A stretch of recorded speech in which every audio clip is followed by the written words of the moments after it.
So today, after kind of all the dust has settled on this and no one's really talking about it anymore, aside from the people that are getting their hands on it on YouTube, which I am definitely not one of them, I wanted to talk about the Steam Deck. Now, I really like the idea. It seems like a good way to get your Steam library on the go without having to lug around like a laptop or anything like that. And I say lug around lightly just because it's not that difficult, but sometimes it can just be a pain in the ass to actually get your laptop up and move it, and it's just kind of chunky, and I don't know. Well, this is kind of the only time I'm really going to touch on it. But long story short, like I said, I love the idea of it. I am curious to see how it will actually play out.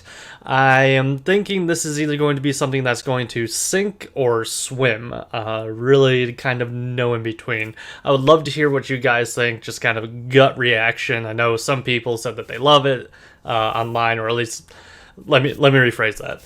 I know that some people have gotten their hands on it, and I actually haven't watched any of the reviews just because I'm just waiting to actually just get my own opinion on it eventually. But with that being said, I would love to hear from you guys what you like, what you don't like, and all that jazz.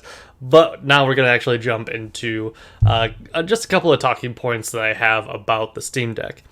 So, these kind of come from some things that I've vaguely seen online in terms of what people don't like, just kind of their gut reactions and just kind of knee-jerk reactions. It'll be some of that, some of just my own opinion, all that kind of thing, all mixed into one video. So, with that being said, honestly, I like the look of it. It looks exactly like the Switch, with some I wouldn't say obviously better features, but I would say with just some better features. I like that it has like the actual grippy things on the back. I don't know what you want to call those things, but like actually something to grip onto, something that I think is lacking on the Switch. I know you can buy peripherals for it, but you would think that it would just kind of be a forethought for something like that. But not here to like try to dunk on the Switch or anything like that, just my personal opinion. I know that it has programmable buttons on the back, which I like, but not for the reason of actually using programmable buttons. There it is. It reminds me a lot of this. Remember the Fidget Cube when that was a thing? Super popular, does all the clicking. That is honestly why I am excited for the back programmable buttons on the back, because honestly, just if I'm waiting for something to load or if I'm just kind of chilling there, it'll be nice to have that little clicking thing, because I love to fidget with stuff for no reason. And actually, I forgot that I had this. This is a prime example of it. This is just some sort of wireless Nintendo Switch controller, and on the back, actually, they do have the programmable buttons as well, and they also click. Not going to be doing ASMR anytime soon, but I just like the clicking, so whenever I'm playing Nintendo games, even when stuff's not happening, still just click it, because it doesn't matter. So that's one thing that I do kind of like, and it's for no reason that it was actually designed for. Next, I've seen kind of online that people are like weirded out about the button layout and just kind of weird things like that. That doesn't bother me so much. I am interested in the trackpads on both sides. I'm curious to see how well those work, how well those will actually integrate into the games that require a like kind of more point and click kind of interface, like any sort of top-down game, so like tactical strategy game or anything like that. I'm curious to see how all of that will play out. But overall, the button layout is nothing that I am really concerned about. It may be weird, but I'm sure I and others will be able to adjust to it fairly easily.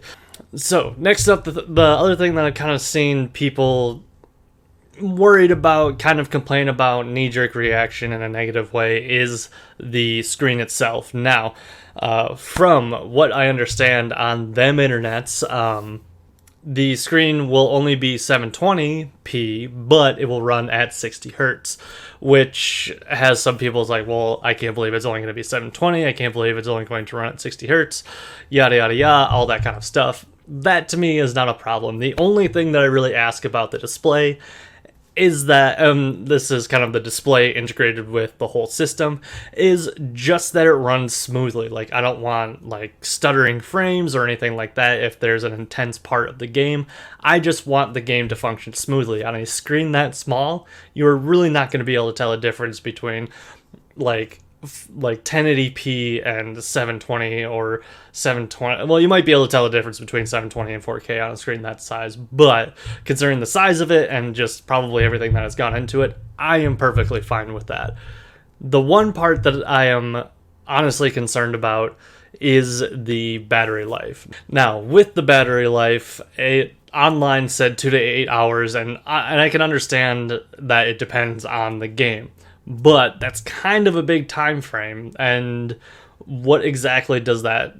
I know it depends on like the intensity of the game and how much stuff is going on and all that jazz, but like 2 to 8 hours, a difference of potentially 6 hours between one game session and another, that seems a bit off. I don't really like that. It seems like a large window that like the battery will last. And don't get me wrong, I know I just kind of alluded to this. I understand that certain games will have more power behind them or just more stuff going on, so that's going to wear and tear on the battery more in that charge. But what kind of also concerns me about it is how long does it take to get a full charge? So if you like have a heavy intensity resource driven game and the battery only lasts 2 hours, is it going to take 2 hours then to charge, or is it going to take 3 hours to charge, or like to get a full charge? Because if you play for 2 hours but have to charge it for 3, that kind of seems not ideal.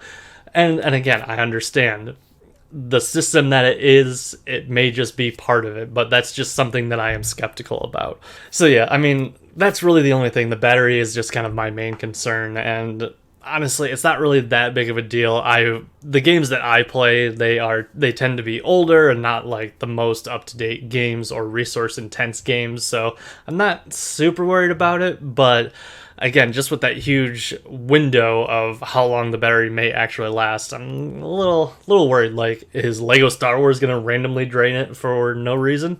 I mean, who really knows? But moving on, just a couple other things that I found interesting about the whole system itself. The fact that they are kind of leaving the device open to be, I don't know if jailbroken is technically the correct word, but jailbroken, where you can install your own, like, you can install your own stuff on it, you can run Windows and do kind of whatever you want with it. I find that very nice in this day and age where we have a lot of things that are like super locked down or avoid the warranty, or I mean anything like that. I like that choice, and I'm curious to see what people will come up in terms of like how they utilize this openness of this software.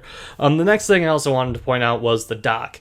It is interesting, but I'm not really sure I am going to be interested in the dock, because I mean, I have my PC right here. Why would I dock it somewhere? Which I understand you can take it anywhere, but like, I have my PC right here, right in front of me. Why would I take it and dock it here when I have my PC?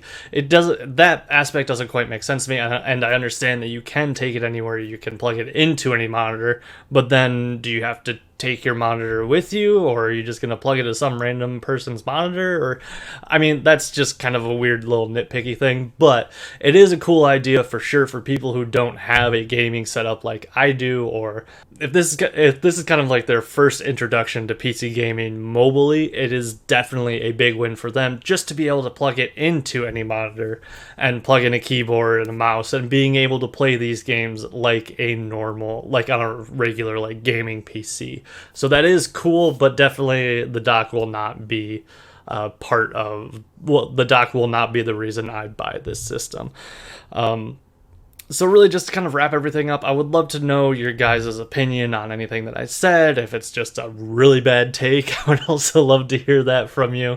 Like I said at the top, I have not actually gotten my hands on it, and I have not actually watched any of the YouTube videos in terms of people getting their hands on it and playing with it, because I know that Linus Tech Tips got it, but I just didn't watch it. I'm kind of just holding off for one reason or another.